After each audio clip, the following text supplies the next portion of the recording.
Shri S D Chavan साहेब, भाऊसाहेब फुंडकर योजनेमध्ये अतिशय उत्तम कामगिरी यांनी केलेली आहे।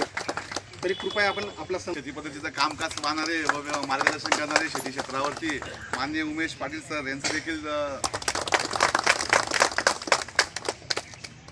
आणि शेतकरी कार्यशाळेची प्रस्तावना तालुक्याचे तालुका कृषी अधिकारी सन्माननीय जाधव साहेब यांनी करावं अशी त्यांना विनंती आहे। आजच्या तालुकास्तरीय कार्यशाळेचे अध्यक्ष व आपल्या तालुक्याचे लाडके आमदार आदरणीय किशोरप्पा पाटील, व्यासपीठावर उपस्थित आपल्या जिल्ह्याचे जिल्हा अधीक्षक कृषी अधिकारी तळवी सर, आपल्या उपविभागाचे प्रांताधिकारी आदरणीय भूषणजी आहिरे सर, व्यासपीठावर उपस्थित मधुभाऊ काटे, रावसाहेब पाटील सभापती आणि इतर सर्व व्यासपीठावरील मान्यवर मित्रांनो, आपल्याला सांगायला आनंद होईल की आजपर्यंत या खरीप आढावा सभा यापूर्वी विभाग स्तरावर, पहिले राज्य स्तरावर, नंतर विभाग स्तरावर, त्यानंतर जिल्हा स्तरावर, आता हे पहिलं वर्ष असं आहे की तालुकास्तरीयवर स्तरावर प्रगतशील शेतकरी, आपले काही यंत्रणेचे, कृषी संबंधित यंत्रणाचे अधिकारी, कृषी क्षेत्रातील काम करणारे अधिकारी यांचं तालुकास्तरीय कार्यशाळा घ्यावी। तसेच आपल्या तालुका स्तरावर या खरीप हंगामाच्या पूर्वतयारीसाठी सर्व कृषी कर्मचारी, अधिकारी आणि प्रगतशील शेतकरी यांचं एक दिवसीय एक कार्यशाळा घ्यावी।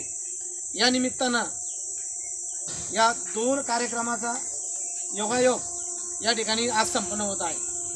कार्यक्रमाचा उद्देश असा आहे की जे वर्षभर आपण जे काम करणार आहे या कामाचं नियोजन आपण या ठिकाणी सादर करतो आहे आणि या नियोजनानुसार आपण वर्षभर त्या दृष्टिकोनातून कामकाज करणार आहे। मग त्यासाठी शेतकऱ्यांच्यासाठी विस्तार कार्य असेल, शेतकऱ्यांसाठी तंत्रज्ञान असेल, त्यानंतर योजना असतील, वैयक्तिक योजना, समूहाने करायच्या योजना, सांघिक स्वरूपाच्या योजना, शेतकरी उत्पादक कंपनीसाठी आणि शेतकरी गट तयार करण्यासाठी, जेणेकरून शेतकऱ्याचं उत्पादन वाढ होईल आणि शेतीचा उत्पादित झालेला माल हा प्रक्रियाच्या माध्यमातून त्याला उद्योजक निर्मिती होईल, असं आप्पासाहेबांचं धोरण आहे। आप्पासाहेब नेहमी म्हणत असतात की आपल्या उत्पादन भरपूर झालं, शेताचं उत्पादन खूप झालं, आता आम्हाला शेतकऱ्याचे उद्योजक घडवायचे आहे आणि मग ते उद्योजक घडवण्यासाठी गेल्या 2-3 कार्यक्रमापासून आपण या ठिकाणी PFME योजनेअंतर्गत उद्योजक घडवण्याचं कार्य आपण कार्यक्रम घेतो आहे आणि इथून पुढे जास्त भर आपण उद्योजक निर्मितीसाठी या ठिकाणी करणार आहोत। असं एकंदरीत या कार्यक्रमाची रूपरेषा आहे।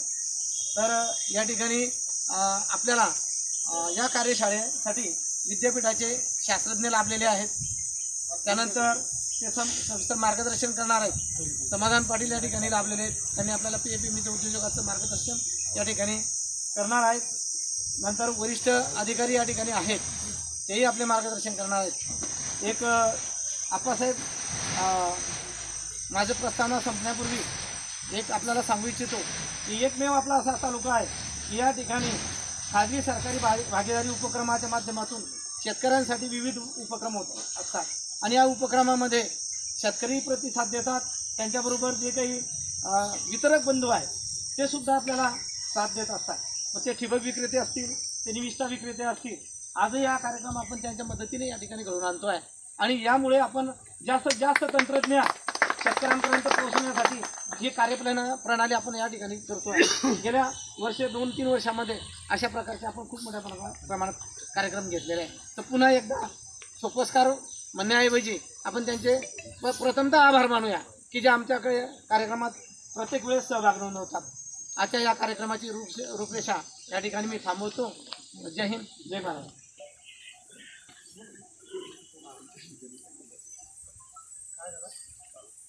बुरशीला होते, त्यानंतर आपण त्याच्यावरती बुरशीनाशक फवारणी आणि पालापाचोळा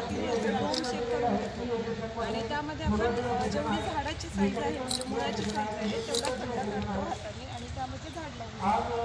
ओके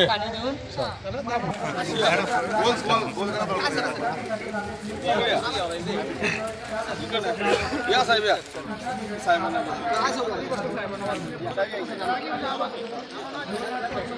या ना सर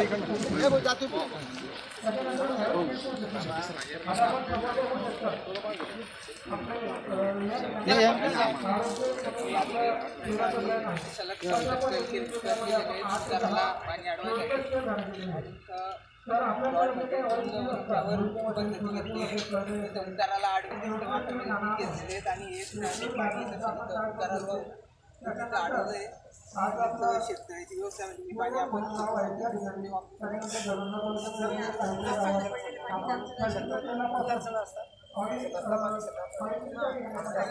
थांबलं पाहिजे.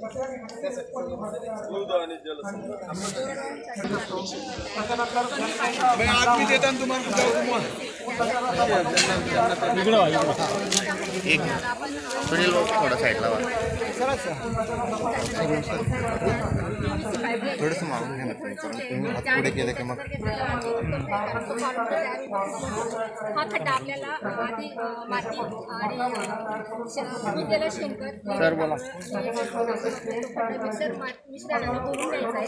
नारळाच्या आकाराचा त्याला भरायचा आहे आणि त्याला गोल करून जे कलम असेल आपलं ते तिथे लावायचं आहे. त्यानंतर आपण त्याच्यामध्ये खाली हा जो 2 फुटाचा खड्डा घेतला आपण हा पाईप 3 फुटाचा घेतलेला आहे आणि त्याच्यात ते अर्धा ते 1 फुटापर्यंत भुजलेलं शेणखत असेल गांडूळ खत असेल ते टाकायचं आहे. त्याच्यावरती वाळूचं मिश्रण आपल्याला त्याच्यावर टाकायचं आहे जेणेकरून जे पावसाचं पाणी असतं जे सरळ वाहून जातं ते आपल्याला हा कॉलम तयार होतो एक प्रकारे आणि तो आपल्याला दोघी पायांचा दाब देऊन हा पाईप इथून काढून घ्यायचा आहे हा कॉलम लावल्यानंतर आणि हा पाईप वरती निघाला कधी पावसाचं पाणी आजूबाजूला जे वाहून जातं त्या कॉलमने हळूहळू ते खतासहित डायरेक्टली झाडाच्या मुळाला मिळत आहे. त्याच्यामध्ये झाड आहे पहिले सुरुवातीच्या 2-3 वर्षामध्ये ते डायरेक्ट मुळं खत आणि पाणी ऑब्झर्व करतं आणि त्याच्यामध्ये झाडाला टिकणे म्हणजे आवर्षणप्रमाणे जर पाणी जरी कमी असलं तरी ते टिकून राहतं.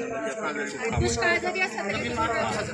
हे आपण सलग लागवड करू शकतो बांधावर लागवड करू शकतो शेतकऱ्याकडे थोडीफार जमीन असेल साईडला तिथेही लागवड करू शकतो. पाईप काढून घ्यायचं फक्त आपलं पिंग तयार करून घ्यायचा जे रूट झोनला सगळं खतं जाते आणि जे पाणी आहे रूट झोनला जायचं जे आपल्यासाठी हे जे आम्ही प्रत्यक्ष प्रात्यक्षिक केलेले शेतावर शेतकऱ्यांच्या शेतावर केलेले आहेत आणि शेतकऱ्यांच्या प्रतिक्रिया खूप छान आहे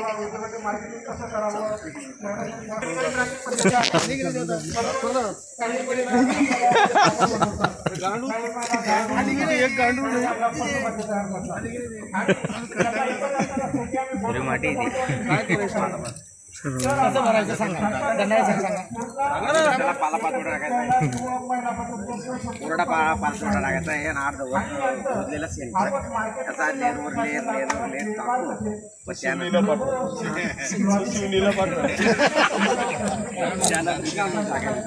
ऊन करायचं कसं त्या फार्मर प्रोड्युसर कंपनीसाठी लागणारं त्यांना जवळपास आपण 2 कोटी रुपये 35% अनुदानातून आपण त्या योजनेला लाभ देऊ शकतो. तर अशा पद्धतीने सर्व घटक सर्व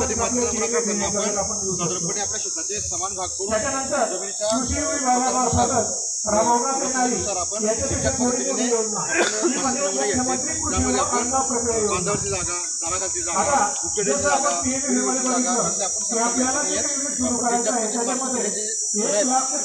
माती काढायची 4 भाग करायचे 2 भाग बाजूला काढायचे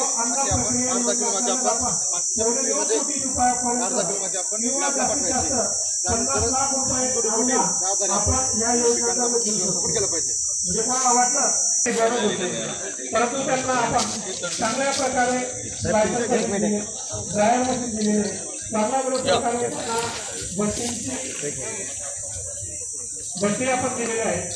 याच्यामुळे आज जे काही केळी रोपण त्यानंतर त्याची क्वालिटी व्यवस्थित होती त्याच्या क्वांटिटीमध्ये प्रॉब्लेम नाही परंतु आज स्लायसर मशीन दिल्याने एक सारख्या प्रकारचे एकाच पिकाचे केळी रोपण तयार करतात त्याच्यानंतर आज चांगले